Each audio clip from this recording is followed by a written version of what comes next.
Assalamualaikum warahmatullahi wabarakatuh. Berjumpa lagi kita pada hari ini dalam PTPR Bahasa Melayu tahun 4. Cikgu harap anak-anak sihat dan cergas untuk mengikuti pelajaran pada hari ini. Okey, baiklah. Hari ini cikgu nak anak-anak buka muka surat 114, buku teks Bahasa Melayu tahun 4. Okay, hari ini kita akan belajar kemahiran ataupun aspek tata bahasa dalam kemahiran membina ayat penyata. Okay, tajuk pelajaran kita pada hari ini ialah kelab robotik. Okay, mula-mula cikgu nak terangkan apa itu ayat penyata. Okay, baik. Ayat penyata ialah ayat yang digunakan untuk menyatakan sesuatu maksud, iaitu untuk memberitahu sesuatu. Okey, ayat penyata tidak mengandungi tanda soal dan juga tanda seru. Sebagai contoh, Ali memegang bola. Apa yang cikgu nak katakan ialah Ali sedang memegang bola.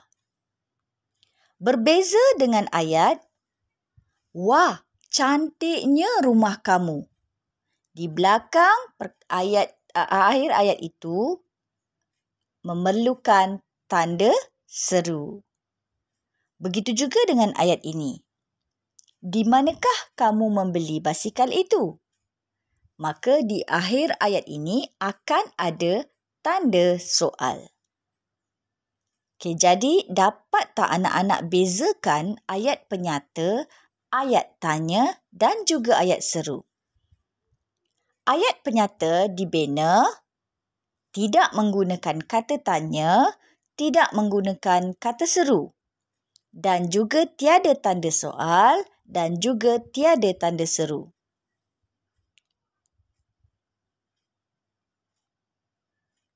Baik, cuba kita baca dialog di bawah ini bersama-sama.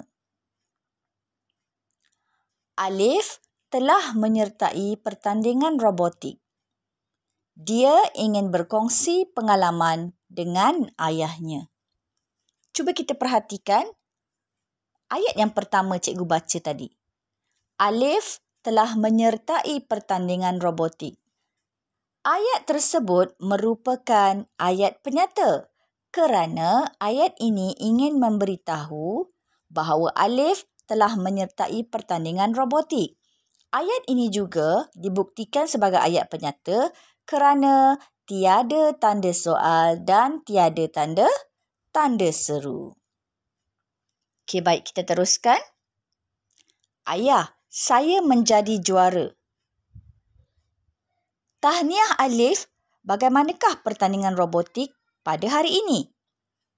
Okey, jadi bila kita perhatikan dialog ayah kepada Alif, tahniah Alif, kita lihat di situ ada tanda seru. Dan pada ayat kedua ada tanda soal. Maka ini bukan ayat penyata.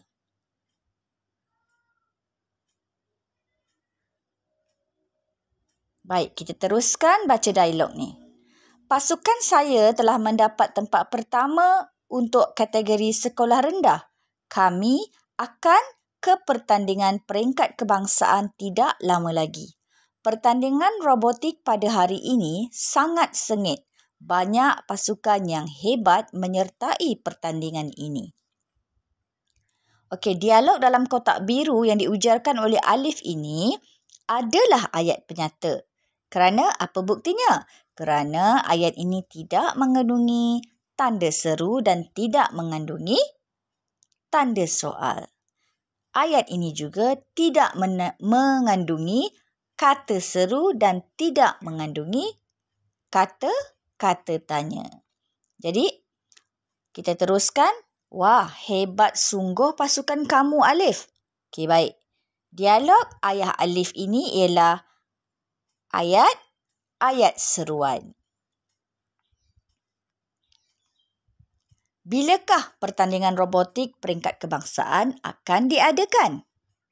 Ayah Alif bertanya kepadanya.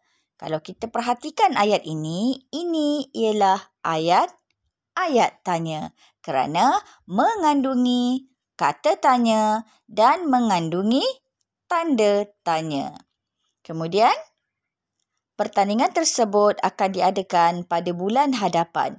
Okey, baik. Apa yang Alif ujarkan ini ialah ayat penyata kerana tidak mengandungi kata tanya atau kata seru, juga tanda tanya atau tanda seru. Bolehkah Alif ceritakan suasana pertandingan tadi?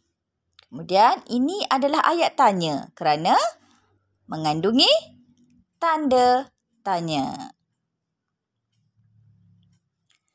Baiklah, sekiranya anak-anak dah faham perbezaan ayat tanya, perbezaan ayat penyata dan perbezaan ayat seruan, maka tugasan pada hari ini ialah cikgu nak anak-anak bina ayat penyata berdasarkan perkataan yang telah diberi dan gambar yang telah diberi pada bahagian bawah buku teks. Okay, jadi ayat pertama, cikgu nak anak-anak bina dengan frasa yang telah diberikan iaitu banyak penonton. Ayat penyata kedua, frasa memasang robot. Ayat ketiga, frasa keistimewaan robot. Dan ayat keempat, frasa menerima hadiah. Keempat-empat ayat yang hendak dibina ini mestilah ayat penyata. Sila tulis dalam buku tulis tugasan ini kemudian hantarkan kepada cikgu.